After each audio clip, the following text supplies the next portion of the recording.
Bienvenidos a la tercera intervención acerca de la obra de Aristófanes, tercera y última. En esta sesión voy a hablar de las obras feministas y terminaré hablando de Pluto y haciendo una reflexión sobre la interpretación moderna de Aristófanes. Más bien debería haber dicho contra la interpretación moderna de Aristófanes. Bien, las obras feministas de Aristófanes son sobre todo tres: Lisístrata, Tesmoforias o las Tesmoforias y Asamblea de Mujeres. En las tres plantea el mismo problema, y es que son las mujeres las protagonistas de la historia con minúscula, es decir, de la trama, pero también de la historia con mayúscula, ¿no? ¿Por qué? Bueno, pues esto, como he venido diciendo en intervenciones anteriores, es revolucionario, porque recordar la enseñanza de Esquilo, ¿no? Esquilo dice: la mujer, en Euménides, es simplemente un depósito de lo que en ella se sembró. Por tanto, es el padre el elemento central, es decir, es la defensa más radical posible de la familia patriarcal y de la sumisión de las mujeres, y la mujer es un elemento secundario, ¿no?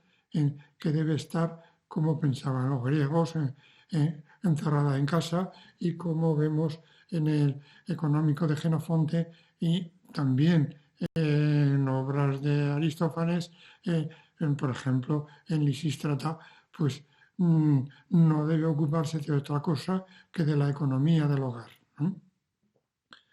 Bien, Lisístrata es, de las tres, quizá la más feminista de las obras de Aristófanes. ¿Por qué? Porque plantea una revolución feminista, ¿no? Cosa que veremos también en la Asamblea de Mujeres, ¿no? Esa revolución es convocada por Lisístrata, que está harta ya de la guerra, y que quiere, pone en marcha un plan para conseguir la paz, un plan que terminará con un final feliz. Y el plan consiste en hacer una huelga de sexo que obligará a los atenienses, pero también a los espartanos, a firmar la paz, cosa que termina consiguiendo, como digo, ¿no? Lo consigue incluso con una crítica a las mujeres, porque el ejército de mujeres se les subleva y se intentan escaparse de la Acrópolis. Ellas han tomado la Acrópolis, intentan escaparse porque presentan a las mujeres como afectas al alcohol, ¿no? a la bebida, y también como afectas al sexo, ¿no? Y bueno, pues tiene que pelear contra varias de ellas que se quieren escapar de la revolución para tener sexo con sus maridos. En el caso de Tesmoforias, esa crítica tiene una dimensión literaria, cultural. Se trata de que también las mujeres idean un plan revolucionario, en este caso para vengarse de Eurípides, porque según Aristófanes, Eurípides trata a las mujeres despectivamente, como borrachas, bueno, adúlteras, histéricas, locas, ¿no? Y bueno, pues las mujeres obligan a Aristófanes a cambiar de actitud respecto a ellas.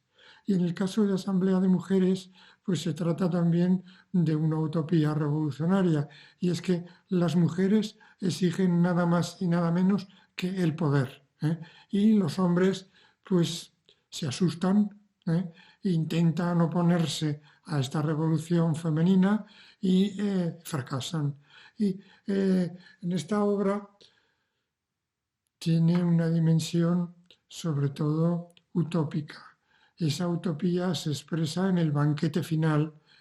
Es un gran banquete.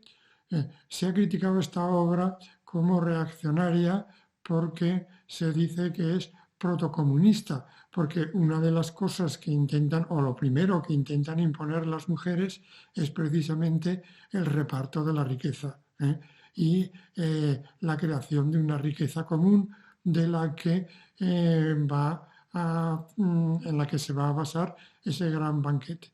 También idean ideas de carácter o una reforma de carácter sexual que consiste en que si un joven se quiere acostar con otra joven, tiene que hacerlo primero con una vieja y fea. Cosa que luego vamos a ver que aparece en Pluto.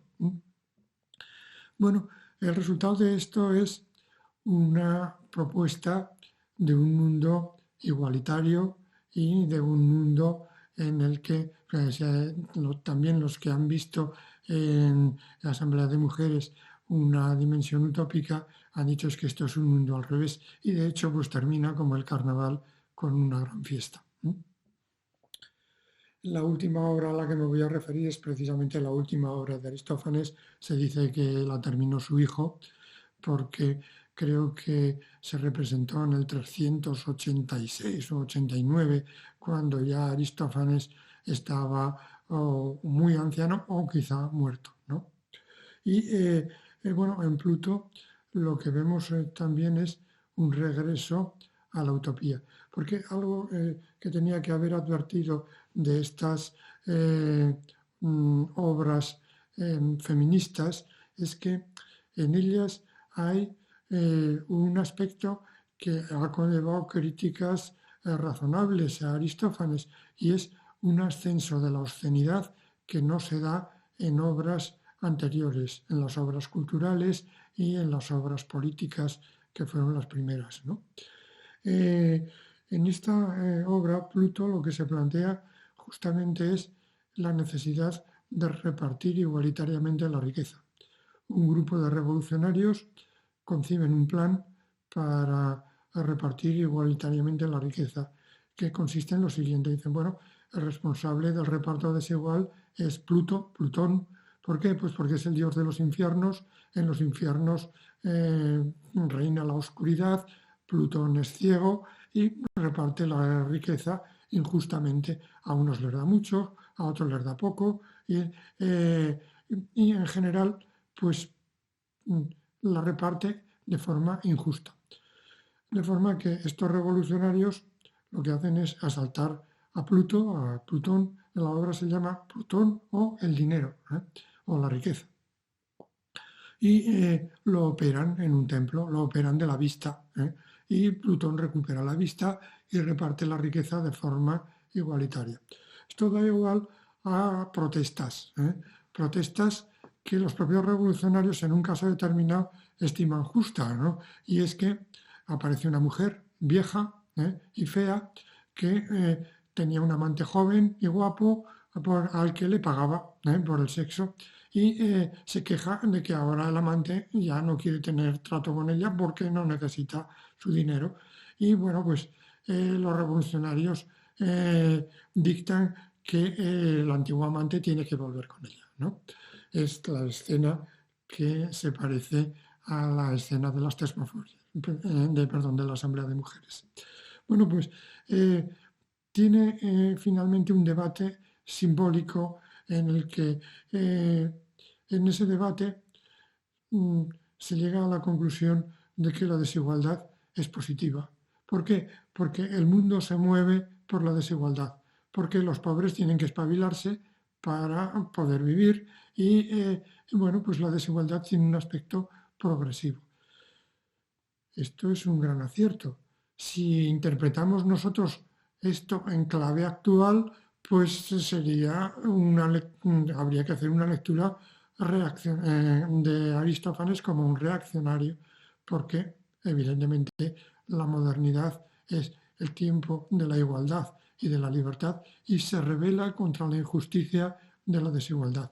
Sin embargo, hace 25 siglos esto fue una medida progresiva.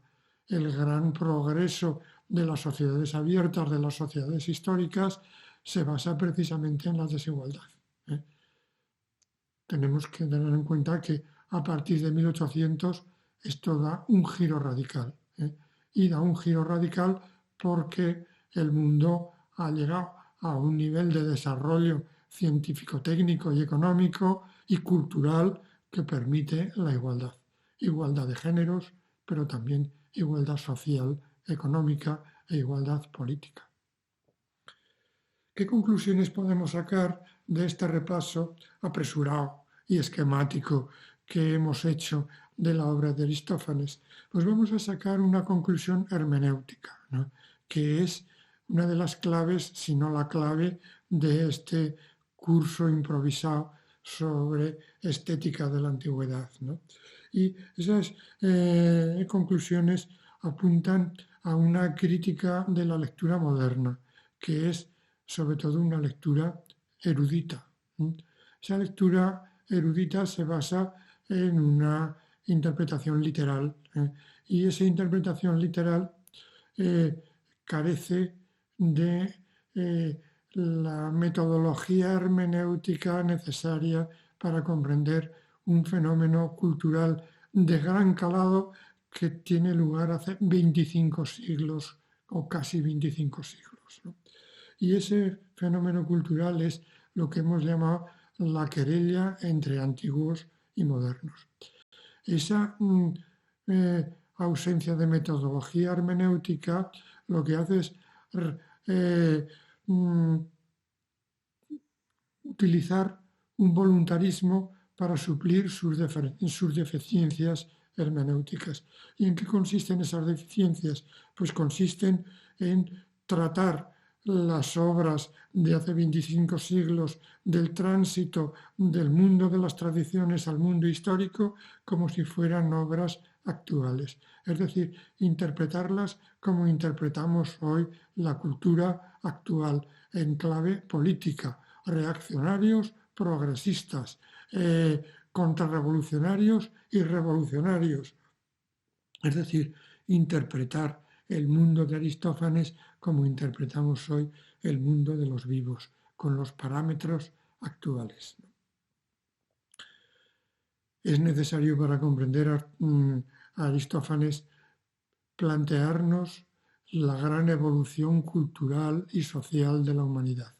Esa gran evolución se funda en un primer concepto: la oposición entre la cultura tradicional y la cultura histórica, es decir, entre las sociedades cerradas, las sociedades tribales y las sociedades abiertas. Y dentro de las sociedades abiertas hay que ver el papel de las castas, que luego han sido clases sociales. Esa es una perspectiva que permite una interpretación cultural y estética y, por tanto, una hermenéutica que respeta las leyes del pasado.